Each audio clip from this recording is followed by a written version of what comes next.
কেউ যদি তোমারে বলে যে আমি সব জানি, তুমি 2 আঙ্গুল দেখিয়ে বলো তুমি কিচ্ছু জানো না, তোমার শিখার অনেক বাকি। জাননেওয়ালার উপরও জাননেওয়ালাও আছে, ঠিক কিনা? এজন্য আমরা যেন বিনয়ী হই।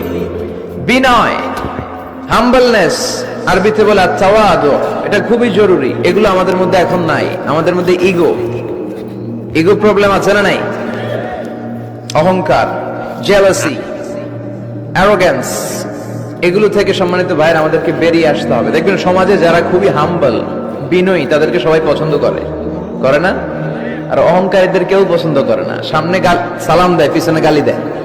কথা বলেন? এজন্য অহংকারী হবেন না, বিনয়ী হবেন। বিশ্বনবী বলছেন, আল্লাহ আপনি আমার বিনয়ী বানান, আপনি আমার ধৈর্যশীল বানান, আপনি আমার শুকর গুজার বানান। আমার চোখে আল্লাহ আপনি আমার ছোট বানান, মানুষের চোখে আপনি আমারে বড় বানান। পড়েন আমিন।